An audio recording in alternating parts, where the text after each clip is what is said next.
Hello दोस्तों, कैसे हैं आप सब। मैं मनोज कुमार अपने YouTube चैनल विद्यालय की ओर से आपका फिर से एक बार स्वागत करता हूं। आज के इस सेशन में हम व्याकरण का एक बहुत छोटा सा जो टॉपिक है संज्ञा, उसको पढ़ेंगे। उसके जो भेद हैं उसको जानने का प्रयास करते हैं, उनको जानते हैं।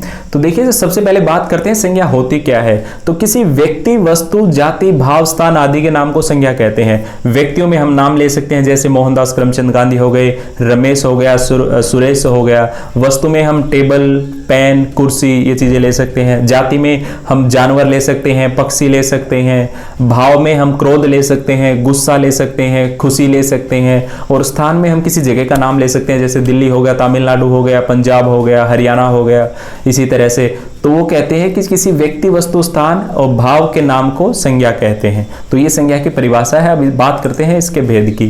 संज्ञा में हिंदी व्याकरण के अनुसार 3 भेद माने गए हैं, परंतु अंग्रेजी व्याकरण में 2 भेद और हैं, इस वजह से ये 5 हो जाते हैं। लेकिन कुछ जो विद्वान लोग हैं, वो जो ये अंत के 2 हैं, द्रव्यवाचक और समूहवाचक, इनको जातिवाचक संज्ञा का ही एक उप प्रकार मानते हैं। इनको जातिवाचक संज्ञा के अंतर्गत ही रखते हैं। तो देखिए, संज्ञा के आमतौर पर 5 भेद हैं: व्यक्तिवाचक, भाववाचक, जातिवाचक, द्रव्यवाचक और समूहवाचक या समुदायवाचक।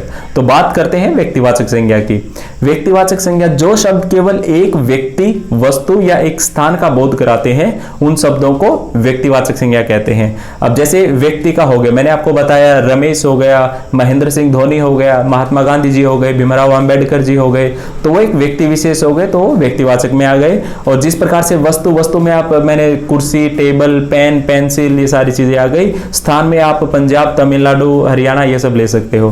तो कुछ उदाहरण देखिए इसके, कि रमेश बाहर खेल रहा है। तो इसमें जो रमेश शब्द है, ये व्यक्तिवाचक संज्ञा के अंतर्गत आएगा। क्यों? क्योंकि एक व्यक्ति विशेष है ये। मैं भारत में रहता हूं, तो जो भारत है वो एक देश है, और ये पर्टिकुलर नाम है और एक ही देश है, इसीलिए ये व्यक्तिवाचक संज्ञा में आता है। जैसे महाभारत एक महान ग्रंथ है, तो ग्रंथ तो बहुत सारे हैं, लेकिन यहां पर नाम दिया है महाभारत का, महाभारत एक ही है, तो ये व्यक्तिवाचक संज्ञा में आता है। जैसे अंग्रेजी दुनिया में सबसे ज्यादा बोली जाने वाली भाषा है, तो जो अंग्रेजी जो है वो एक भाषा है। तो यहां पर भाषा की बात ना होकर अंग्रेजी की बात हो रही है, इसीलिए जो अंग्रेजी है वो हमारा व्यक्तिवाचक संज्ञा में आएगा। तो ये थे हमारे व्यक्तिवाचक संज्ञा। अब बात करते हैं कि जातिवाचक संज्ञा क्या होती है। जातिवाचक संज्ञा एक जाति विशेष का बोध होता है। कि देखिए, जो शब्द किसी व्यक्ति, वस्तु, स्थान की संपूर्ण जाति का बोध कराते हैं, उन शब्दों को जातिवाचक संज्ञा कहते हैं। जैसे मोबाइल हो गया, दुनिया भर के मोबाइल आ गए, आपके LCD, LED, छोटे बड़े जितने भी हो सब आ गए। आपके जैसे स्कूल आ गए, स्कूल में प्राइवेट आ गए, सरकारी आ गए, ये सारे आ गए आपके। और फिर जैसे जानवर हो गए, जानवरों में आपके कुत्ते, बिल्ली, घोड़े, ये सब आ गए। तो इसी तरह से वो एक संपूर्ण जाति विशेष का बोध कराते हैं। अब कुछ उदाहरण के माध्यम से देखिए इसको, कि स्कूल में बच्चे पढ़ते हैं, तो बच्चों की शब्द, इस शब्द से पूरे संसार में जितने भी बच्चे हैं, उस पूरी बच्चा जाति का जो बोध है वो यहाँ पर हमें महसूस होता है, इसलिए ये हमारा जातिवाचक में आ गया।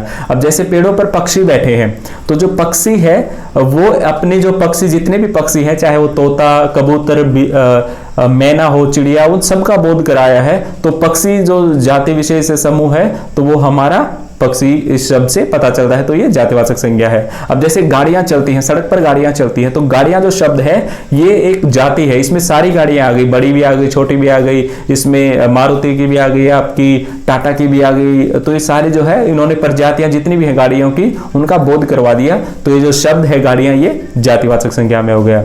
अब जो है कि प्रजातियों में मनुष्य सबसे बुद्धिमान है। प्रजातियां तो बहुत सारी हैं, तो जो इन प्रजातियों का एक डिनोट करता है कि प्रजाति, उसमें जो प्रजाति शब्द है ये जातिवाचक संज्ञा के अंतर्गत आता है। तो ये जातिवाचक संज्ञा का भेद थे, उनके उदाहरण थे।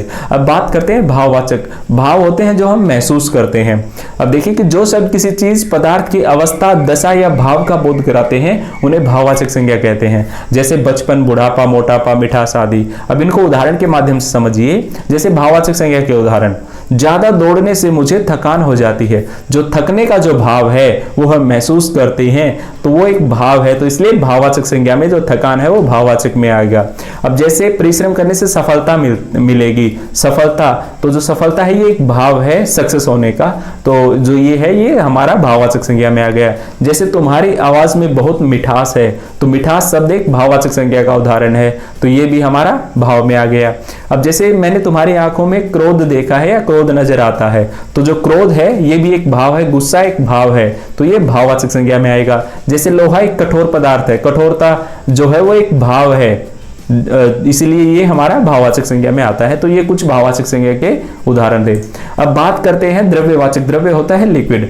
जो शब्द किसी वस्तु या द्रव्य का बोध कराते हैं, जो शब्द किसी धातु या द्रव्य का बोध कराते हैं, वो द्रव्यवाचक संज्ञा कहलाते हैं। जैसे कोयला, पानी, कोयला हमारी एक धातु है, पानी लिक्विड है, तेल घी सारे लिक्विड फॉर्म में है। अब उदाहरण देखिए कि मेरे पास सोने के आभूषण है, तो सोना यहाँ पर एक प्रकार की मेटल है, धातु है, तो ये हमारा द्रव्यवाचक में आ गया।